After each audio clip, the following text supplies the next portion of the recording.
8 poses. Welcome to another one of the Black and White Delights reviews of Smackdown. First off, I'd like to thank my new subscribers, which there's not a lot this week, which I'm very sad about, but you know what? I do this for fun. I don't do it for views. But it would be nice to get a lot of views.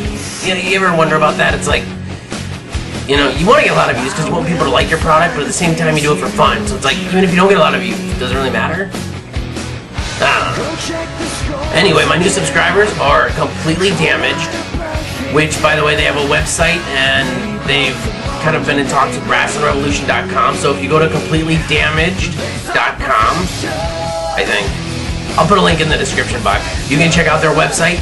When I was there, they actually interview wrestlers on their website. Like, they actually interview legends and stuff like that on their website. I mean, I'm pretty sure I saw ODB on there, and Lenny Lane, I think I saw on there. And there were other people. It's right now Saturday morning, and so check out their site. I'm going to put it in the description box. And my other new subscriber was Famous Stream WWF 2001. So I guess that's it. Please check out WrestlingRevolution.com. And, you know, we're going to be starting to get together our web exclusive content you can only watch on the website. So my Triple Threat Thought is on there. Wesley White is going to have a wrestling video game review. D. Jose has the dark match. The Block is, I'm pretty sure, going to have a show called The Wrestling Soapbox. And I'm hoping there's more to come. So check those out. And as I said, they're probably going to be coming sometime in the near future. Let's jump into Smackdown. Get ready for the Smackdown! Get ready for the Smackdown! How you gonna react when you're put in the back now? Cause there's no turning back when you're facing the Smackdown!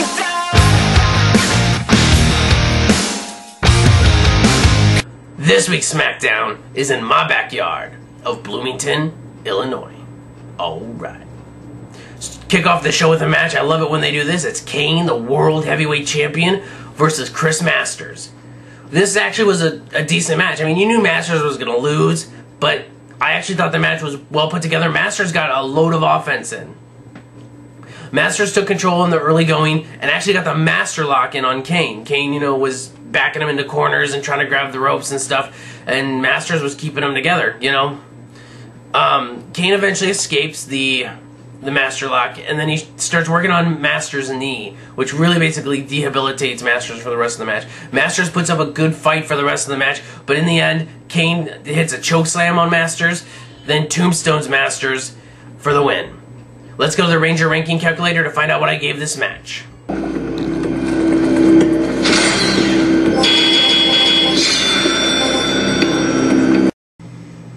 3 out of 5, Red Rangers. It was a pretty solid match to start off SmackDown. I was actually pretty impressed. Masters got more offense than I thought, and well, Kane went over because he's a world champion.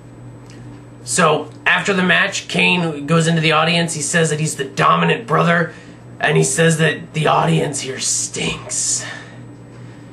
I'm pretty sure he says something along the lines like, "You stink of fear," or something like that. It wasn't actual a smelly stink. It was like a fear stink or a stench or something like that. But the greatest thing was that at the end of this after or post-match promo, he like sits down next to this kid, and this kid's just sitting there looking at him like this. Kid's thinking like, I don't even know why I'm here. I came with my dad. My dad wanted to pick up chicks. So anyway, it was an okay promo after the match, but I get it done without. Match 2 of the night was the Hart Dynasty versus Drew McIntyre and Cody Rhodes, the new unified tag team champions. This was a tag title match. The Hart Dynasty invoked their rematch clause. In the beginning of the match, it was good back and forth until Drew McIntyre and Cody Rhodes took the advantage and started beating down on D.H. Smith. Usually they beat down on Tyson Kidd, but actually this match they were beating down on D.H. Smith. It was actually really interesting. And basically rashing Cody Rhodes and Drew McIntyre beat down on D.H. Smith until D.H. Smith hit an electric chair drop and tagged Tyson Kidd in. And then Tyson Kidd, you know, did the whole Superman, John Cena, Hulk Hogan thing, and he was kind of beating the crap out of people until Drew McIntyre removed the turnbuckle pad. In the end, Tyson Kidd Tyson Kidd went to do like a hurricanrana on Drew McIntyre. Drew McIntyre threw him above him, and then Tyson Kidd came down like face first, right on the exposed turnbuckle. Drew McIntyre hits a future shot, gets the 1, 2, 3. Let's see what I gave this match in the Ranger ranking calculator.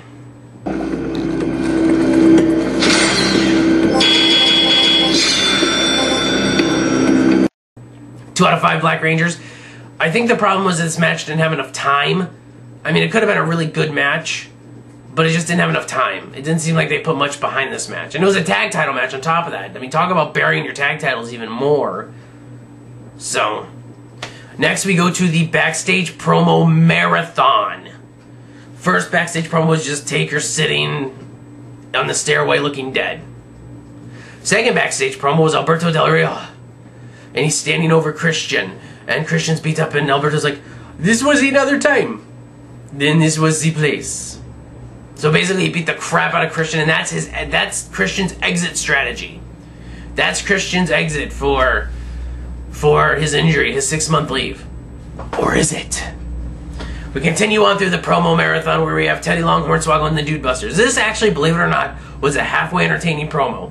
Because Hornswoggle and Teddy Long are talking. I don't even remember the specifics, but the Dude Busters come in their big jumpsuit. Or no, I'm sorry. It was Hornswoggle and the Dude Busters in the beginning. Teddy comes in and he has to do this. What are you guys in these outfits for? And they said, oh, well, we're moving. Teddy goes, dude, we're not physically moving. We're just switching channels. Like, oh no, but we've got to do shameless self-promotion for the new show. So what do? They pick up a box, and they didn't really say this shameless self-promotion, but they pick up a box, and on the side of it says, you know, Smackdown on Sci-Fi starting off. It was kind of like a DX plug for like their merchandise. So they're carrying around this box and they're packing things up, and like on each side of the box was a sticker that said Smackdown's moving to Sci-Fi and all that. It was just, I was actually halfway entertained. So they went off to go pack more stuff off and do some more shameless self-plugs.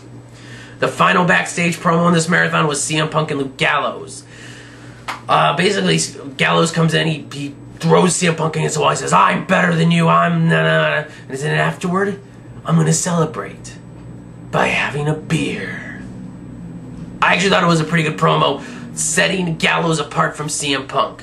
I think things between Gallows and Punk should go a little differently later on, but we'll get to that in a moment. Next, we go to the third match of the night, which is Caval versus Chavo Guerrero. We start off by, Caval does a nice dragon sleeper in the ropes. He's like in the ropes, and he's got Chavo looked up in that dragon sleeper. These are two great wrestlers. When I saw this match, I was like, dude, this is going to be a great match. Because Chavo and Caval can wrestle.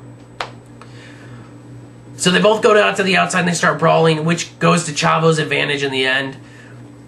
Later on in the match, Caval hits a nice springboard enziguri, but in the end, Caval goes for a hurricanrana off the top rope. Chavo holds onto the ropes. Caval, you know, slips down and, you know, rolls into, of course, the frog splash position. Chavo hits the frog splash and gets the 3.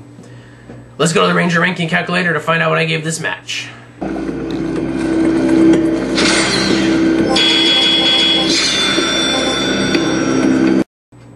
3 out of 5 Yellow Rangers. I'm glad Chavo went over, but I'm kind of sad Caval didn't. It's just, like, I always want Chavo to go over because I like Chavo as a wrestler, but Caval at the same time is this new talent they're trying to build up. Why are they I mean, it was a good match, but why? So 3 out of 5 Yellow Rangers.